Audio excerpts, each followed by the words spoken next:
नोरमा group, जो सोचता है वो करता है। आपके अपने सपनों का आशियाना। लोकतांत्रिक प्रक्रिया में जनाक्रोश और आंदोलनों का बड़ा महत्व रहा है और इन आंदोलनों ने कई बार सरकारें बदल दी है। बिहार में एक आंदोलन लगातार चल रहा है और 13 तारीख को जो बीपीएससी परीक्षा हुई थी उसके बाद से छात्रों का आक्रोश सड़क पे आ गया है। बीपीएससी के द्वारा बापू परीक्षा परिसर में दोबारा परीक्षा कराने के बाद अभ्यर्थियों के मानने की बात नहीं है और वो चाह रहे हैं कि पूरी की पूरी परीक्षा फिर से कराई जाए। इसको लेकर के लगातार आंदोलन चल रहा है। इस बात को लेकर के उनका कहना है कि अगर परीक्षा में गड़बड़ी नहीं हुई है तो आयोग दोबारा परीक्षा क्यों ले रहा है, आयोग नाइंसाफ़ी क्यों कर रहा है। उनकी मांग है कि बीपीएससी की परीक्षा फिर से कराई जाए और सभी को मौका दिया जाए। इसको लेकर के जनसुराज के नेता प्रशांत किशोर अनशन पर हैं और उनकी गिरफ्तारी हो गई है। पुलिस ने रात में उनको टांग लिया और उसके बाद से अब ये आंदोलन कहीं ना कहीं एक दूसरी दिशा में मूव कर गया है। कल जब मैं गया था तो वहाँ देखा हमने कि छात्रों का आक्रोश भी था और जो नेता इस आंदोलन को की अगुवाई कर रहे थे उनके मन में भी कई तरह की बातें थीं और सरकार को लेकर के उनके मन में कई सवाल थे। गांधी मैदान में चल रहे इस आंदोलन की गूंज पटना से लेकर के दिल्ली तक पहुंची थी और दिल्ली में भी आपने देखा होगा कि चाहे वो विपक्ष हो या सत्ता पक्ष, सबने इस आंदोलन को लेकर के कुछ न कुछ कहा था। उसके बाद इस आंदोलन की गूंज एक बार फिर से सुनाई दी जब प्रशांत किशोर को टांग करके पुलिस ले गई। उसके बाद से आंदोलन की एक नई दिशा और आंदोलन की चर्चा शुरू हो चुकी है। आंदोलनों की एक अपनी कहानी है और इस कहानी को लेकर के कई बार सिंहासन डोला है, सरकारें हिली हैं। आज हम आपको पूरी तरह से इस कहानी पर से पर्दा उठाने की कोशिश करते हैं और बताते हैं कि आज जो दिल्ली में सरकार है वो आंदोलन की ही उपज है, बिहार में जो सरकार है वो आंदोलन की ही उपज है और कई सरकारें ऐसी हैं जो आंदोलन के बाद ही सत्ता में आई है। आपको बता दें कि 17वीं प्रारंभिक परीक्षा और बीपीएससी के लिए ये आंदोलन सिरदर्द बन गया था। अंततः प्रशासन को एक्शन लेना पड़ा और प्रशांत किशोर की गिरफ्तारी हुई। गिरफ्तारी के बाद आंदोलन का क्या होगा ये भी देखना दिलचस्प होगा, लेकिन छात्र टस से मस होने के लिए तैयार नहीं है। उनका एक ही कहना है कि मुख्यमंत्री नीतीश कुमार बताएं कि क्या वो परीक्षा पूरी तरह से कैंसिल करेंगे कि नहीं करेंगे।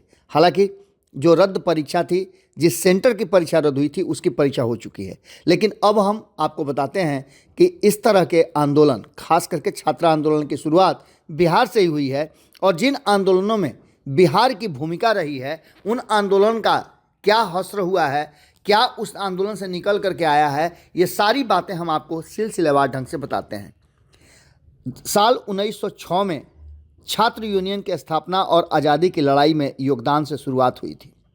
आपको बता दें कि इतिहास के पन्नों को अगर देखा जाए तो कहीं ना कहीं बिहार स्टूडेंट सेंट्रल एसोसिएशन की स्थापना साल 1906 में हुई थी और देश के पहले राष्ट्रपति डॉक्टर राजेंद्र प्रसाद के नेतृत्व में इसका विस्तार भी हुआ था और बनारस से कोलकाता तक का छात्र यूनियन को एकजुट किया गया था और ये छात्र आज़ादी की लड़ाई में प्रमुखता से भूमिका निभा रहे थे। पुराने जानकार बताते हैं कि 11 अगस्त 1947 को विधानसभा सचिवालय पर तिरंगा फहराने की कोशिश में इस यूनियन के 7 छात्रों ने अपने प्राणों की आहुति दे दी, जिसे आप आज भी देख सकते हैं कि वहाँ उनके स्टैचू लगे हुए हैं। इसके बाद 1955 में छात्र आंदोलन फिर से शुरू हुआ। आज़ाद भारत का ये पहला छात्र आंदोलन माना जा रहा है क्योंकि इसकी शुरुआत बेहद ही मामूली वजह से शुरू हुई थी। 1955 में बिहार के परिवहन विभाग ने किराया में बढ़ोतरी की थी, जिसके बाद छात्रों ने प्रदर्शन शुरू किया था और इस दौरान दीनानाथ पांडे सड़क किनारे खड़े होकर हंगामा देख रहे थे और उनकी पुलिस की बंदूक से मृत्यु हो गई थी। तत्कालीन प्रधानमंत्री पंडित जवाहरलाल नेहरू को पटना आकर दखल अंदाजी करनी पड़ी थी, तब जाकर के इस आंदोलन को शांत किया जा सका था और ट्रांसपोर्ट मंत्री महेश सिंह को इस्तीफा देना पड़ा था। इसके बाद 1966 में एक बार फिर से आंदोलन शुरू हुआ। 1966 में आरडीएस कॉलेज के भौतिक के प्राध्यापक डॉक्टर देवेंद्र प्रसाद सिंह के साथ पुलिस ने बदसलूकी की थी। उसके बाद छात्रों का आक्रोश चरम पर पहुंच गया और आंदोलन शुरू हो गया। इसी दौरान पुलिस के साथ हुई झड़प में एक छात्र, एक अध्यापिका की मौत हो गई और इस घटना ने आग में घी का काम कर दिया। तो कहीं ना कहीं 1967 के चुनाव में पहली बार कांग्रेस सत्ता से बाहर हो गई और महामाया प्रसाद सिन्हा पहले गैर कांग्रेसी मुख्यमंत्री बने। आंदोलन की ऐसी परिणति हमने देखी है और ये आंदोलन बिहार से निकले हैं, जिसने कुछ न कुछ ऐसा कर दिया है जिससे सत्ता को परिवर्तित कर दिया है, सिंहासन को हिला दिया है। इसके बाद जो सबसे बड़े आंदोलन के रूप में देखा जाता है, 18 मार्च 1974 को पटना में छात्रों और युवाओं द्वारा राज्य सरकार के कुशासन भ्रष्टाचार के खिलाफ एक आंदोलन शुरू किया गया था। उस दिन विधानमंडल के सत्र की शुरुआत होने जा रही थी। राज्यपाल दोनों सदनों के संयुक्त बैठक को संबोधित करने वाले थे। रणनीति यह बनी थी कि छात्र आंदोलनकारी राज्यपाल को विधानमंडल भवन में जाने से रोकेंगे और उनका घेराव करेंगे। योजना के अनुसार छात्र जब विरोध प्रदर्शन शुरू कर दिए तो पुलिस प्रशासन ने छात्रों को रोकने की कोशिश की और पुलिस को लाठियां चलानी पड़ी। छात्रों पर लाठीचार्ज के बाद आंदोलन और उग्र हो गया और आंसू गैस के गोले छोड़े गए। देखते ही देखते अनियंत्रित भीड़ और अराजक तत्व भी आंदोलन में घुस गए। हर तरफ लूट और आगजनी की घटना होने लगी। घटना में एक छात्र की मौत हो गई और इसका कमान जयप्रकाश नारायण यानी जेपी संभाल रहे थे। जयप्रकाश नारायण से आंदोलन की कमान संभालने की जोर शोर से मांग होने लगी और जयप्रकाश नारायण ने पहला शब्द यह रखा था कि इस आंदोलन में कोई भी व्यक्ति किसी भी पार्टी से जुड़ा हुआ नहीं होगा। छात्रों ने जेपी की बात मान ली और राजनीतिक पार्टियों से जुड़े तमाम छात्रों ने इस्तीफा दे दिया और जेपी के साथ हो लिए। इसका असर ये हुआ कि इंदिरा गांधी ने 25 जून 1975 को आपातकाल लागू कर दिया। जब 1977 में देश के लोकतंत्र बहाल हुआ तो इंदिरा गांधी को रायबरेली से राजनारायण ने चुनाव हराया। आपको बता दें कि छात्र आंदोलन की ये विशेषता रही है कि उसने हमेशा से कुछ न कुछ ऐसा किया है जिससे सत्ता बेदखल हुई है। इसके बाद 1990 में मंडल के खिलाफ छात्र आंदोलन शुरू हुआ था। इस मंडल आंदोलन के बारे में कौन नहीं जानता है। 13 साल बाद बिहार एक बार फिर से बड़े आंदोलन का गवाह बना। दरअसल तत्कालीन प्रधानमंत्री बीपी सिंह ने 7 अगस्त 1990 को संसद में ये घोषणा कर दिया कि मंडल आयोग की रिपोर्ट को स्वीकार किया जाता है। इस रिपोर्ट में सभी स्तरों पर ओबीसी के लिए 27% आरक्षण की सिफारिश की गई थी। इसके विरोध में जनरल वर्ग के छात्रों द्वारा विरोध शुरू किया गया। यह छात्र आंदोलन बहुत ही पहले से असंगठित था, लेकिन बाद में राजनीतिक दलों की ओर से इसे संगठित तरीके से आयोजित किया गया। मंडल आयोग की सिफारिशों को लागू करने के लिए सरकार को व्यापक विरोध का सामना करना पड़ा था। वहीं आपको बता दें कि करीब 4 बड़े छात्र आंदोलन की अगुवाई करने के बाद बिहार एक बार फिर से आंदोलन के मुहाने पर खड़ा था। दरअसल बीपीएससी अभ्यर्थी राजधानी पटना में लगातार धरना प्रदर्शन कर रहे थे। अब ये एक नए आंदोलन की शुरुआत थी जो पिछले आंदोलनों से कहा जाए तो प्रेरित भी थी, क्योंकि पिछले आंदोलनों का परिणति क्या हुआ था सबको पता है। आंदोलन ने कहीं ना कहीं एक बड़ा मूवमेंट चलाया और उस मूवमेंट का असर भी दिखा था।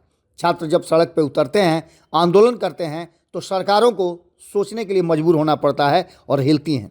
13 दिसंबर को बिहार लोक सेवा आयोग की परीक्षा में कथित धांधली को लेकर के ये आंदोलन शुरू हुआ। बीपीएससी की 17वीं संयुक्त परीक्षा में नॉर्मलाइजेशन की आशंका को लेकर के धरना प्रदर्शन किया गया था। इसके बाद बैकफुट पर आए आयोग को सफाई देनी पड़ी थी कि इस परीक्षा में नॉर्मलाइजेशन नहीं लागू करने जा रहा है। आयोग की सफाई के बाद मामला कुछ देर के लिए शांत हुआ, तो कुछ देर के बाद ही इस आंदोलन में जो छात्र उपस्थित थे, अभ्यर्थियों की तरफ से बापू परीक्षा केंद्र पर जो घटनाएं घटी, जिस तरह का माहौल बना, उससे बीपीएससी ने उस केंद्र की परीक्षा कैंसिल कर दी और 4 जनवरी को यानी कि 2 दिन पहले उसकी परीक्षा हुई है। इसी को लेकर के 13 दिसंबर की तुलना में ज़्यादा अभ्यर्थी शामिल हुए। आयोग ने परीक्षा नियंत्रक राजेश कुमार ने साफ कर दिया कि अब कोई दोबारा परीक्षा आयोजित नहीं की जाएगी और जनवरी के आखिरी हफ्ते में इस परीक्षा का रिजल्ट भी निकाल दिया जाएगा। और यहीं से इस आंदोलन की जो रफ्तार है वो तेज हुई। पहले ये आंदोलन धरना स्थल पर था गर्दनी बाग में, उसके बाद ये आंदोलन शिफ्ट होकर के चला आया गांधी मैदान में। प्रशांत किशोर ने इसकी अगुवाई की। इसके पहले आपने देखा कि कई राजनीतिक दल के नेता इस आंदोलन में पहुंचे। तेजस्वी यादव पहुंचे। इसको नैतिक रूप से समर्थन कांग्रेस का भी मिला। यहाँ तक कि कांग्रेस के सबसे बड़े नेता मल्लिकार्जुन खड़गे ने ट्वीट करके इस आंदोलन पर अपनी सहमति जताई। यहाँ तक कहा गया कि राहुल गांधी भी इस आंदोलन में शामिल हो सकते हैं। इसके बाद प्रियंका गांधी ने इस पर अपनी प्रतिक्रिया दी और ये आंदोलन जब गांधी मैदान में शिफ्ट हुआ तो प्रशांत किशोर ने इस आंदोलन को अपने हाथों में ले लिया। रमांशु सर से लेकर के खान सर, रहमान सर, ये सभी इस आंदोलन का हिस्सा बने और सभी ने बच्चों के साथ, छात्रों के साथ खड़े होकर के इस आंदोलन को सफल करने की कोशिश की। लेकिन इस आंदोलन को अंततः पप्पू यादव और प्रशांत किशोर जैसे नेता का नेतृत्व मिला। पप्पू यादव जिस शैली के लिए जाने जाते हैं, उन्होंने रेल रोको आंदोलन से लेकर के और सभी बातें की। इसके साथ साथ सड़क पर भी उतरे, राज्यपाल से भी मिले। तो दूसरी तरफ प्रशांत किशोर धरना पर बैठे और धरना के बाद छात्र संसद बुलाई गई और वहाँ भी लाठियाँ चलीं। प्रशांत किशोर के गायब होने की बात हुई और उसके बाद प्रशांत किशोर फिर फ्रेम में आए और उन्होंने आमरण अनशन शुरू कर दिया बापू की प्रतिमा के नीचे गांधी मैदान में। 4 दिनों तक यह आंदोलन चला और 4 दिन आंदोलन चलने के बाद अचानक से प्रशांत किशोर को रात के अंधेरे में पुलिस टांग करके ले गई। कहाँ रखी है ये अभी तक पता नहीं था, लेकिन अब जो जानकारी हमें प्राप्त हो रही है उसके अनुसार इस आंदोलन के नेता प्रशांत किशोर को लेकर के पुलिस पहले अस्पताल गई, उसके बाद से कोर्ट में पेश किया जाएगा और वहाँ से कोर्ट फैसला करेगी तो प्रशांत किशोर को बेल या जेल होगा। लेकिन अब आगे की बात बता रहे हैं आपको कि जितनी आंदोलन की चर्चा हमने की उन सभी आंदोलनों में कहीं ना कहीं एक बात तो साफ नजर आई कि छात्रों के इस आक्रोश ने सत्ता को हिलाया है। क्या ये आंदोलन उस गति को प्राप्त करेगा? ये सवाल निश्चित रूप से सबके जहन में है। कल जो छात्रों से हमारी बातचीत हुई, मैं खुद ही गया था गांधी मैदान और वहाँ हमने छात्रों से बात किया तो छात्रों की एक ही मांग थी, और अगर नीतीश कुमार और उनकी सरकार ये फैसला कर लेती है कि छात्रों के प्रतिनिधि मंडल से मिल करके वो जो वास्तविक है, फैक्ट है, वो उनसे सुनेगी और उस पर फैसला करेगी। हालांकि नीतीश कुमार ने, जो खबरें हमारे तक सूत्रों से मिल रही है, कि स्पष्ट कहा है कि यदि किसी के पास कोई प्रमाण है कि परीक्षा में कथित रूप से धांधली हुई है तो वो उसका प्रमाण दें। लेकिन जहाँ पर धांधली की या जिस तरह के अनियमितता की बात की गई है, प्रश्न पत्र देर से मिले हैं, वहाँ के परीक्षा को कैंसिल कर दिया गया है। अब देखना होगा कि इस आंदोलन को कितनी गति प्राप्त होती है। नेता की गिरफ्तारी के बाद निश्चित रूप से आंदोलन थोड़ा सहमता है, डरता है, ठिठकता है। अन्ना आंदोलन का भी आपने देखा होगा कि इसी तरह की गति हुई है। अन्ना आंदोलन से भी कई नेता निकले हैं, तो क्या इस आंदोलन से भी आने वाले 2025 में नेताओं की बाढ़ देखने को मिलेगी? ये नेता अपने अपने क्षेत्र में जा कर के इस आंदोलन की जो पूरी कहानी है, पटकथा है, उसका फ़ायदा उठा करके राजनीति में, सक्रिय राजनीति में प्रवेश करेंगे? ये सारी सवाल, सारी बातें निश्चित रूप से शुरू हो गई हैं और इस आंदोलन को लेकर के अब दिल्ली भी शिफ्ट हो जाया गया है। दिल्ली में चुनाव है और बिहार के आंदोलन को खूब कैश करने की कोशिश की जा रही है। देखना दिलचस्प होगा कि नीतीश कुमार भी जब दिल्ली गए थे 2 दिवसीय दौरे पर, तब उनकी सुरक्षा बढ़ाई गई थी। उसका कारण यही था कि दिल्ली में ये संदेह था कि बिहार के जो स्टूडेंट हैं वो नीतीश कुमार का घेराव कर सकते हैं। खैर, इन सारी बातों के साथ साथ अब ये मामला आंदोलनकारी और मुख्यमंत्री के बीच का है।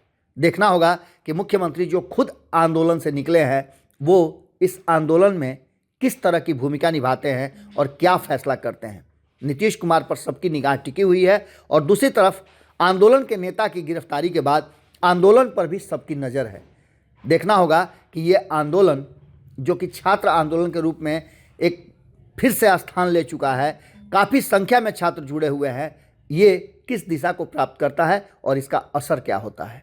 हमारी नज़र इस आंदोलन पर बनी हुई है। हर अपडेट हम आप तक पहुंचा रहे हैं, आगे भी हम आपको हर अपडेट पहुंचाते रहेंगे। आंदोलन की धरती रही है बिहार और लोकतंत्र की जननी भी है।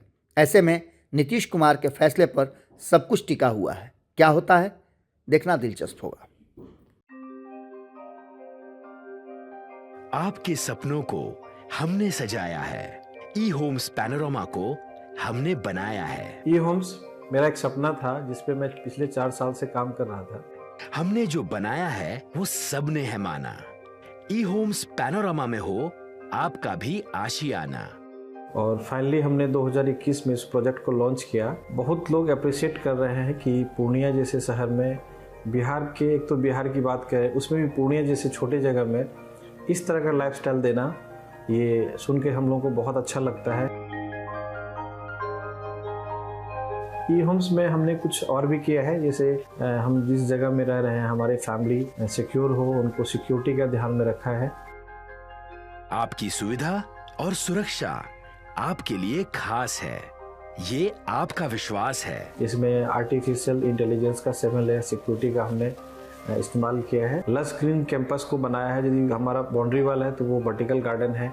ये जितनी भी फैसिलिटी होता है एक इंटरनेशनल टाउनशिप में, ई होम्स है, ये हम लोग विश्वास नहीं कर पा रहे हैं। जो भी हमारे मित्र दोस्त या जो भी हमारे बाहर के बाहर आते हैं तो हम लोगों को बहुत अच्छा सुनने को मिलता है और बहुत अच्छा क्रेडिट मिल रहा है। वो सारा हमने सिर्फ एक बिल्डिंग नहीं बनाया, हमें एक बहुत अच्छा लाइफस्टाइल दिया ई होम्स में, और मेरा एक सपना था जिसको मैं आज फुलफिल होते हुए देख पा रहा हूँ। ये आपका आवास है। ई होम्स पैनोरामा में अब आपका निवास है। E homes panorama, luxurious lifestyle redefined. Panorama group, जो सोचता है वो करता है।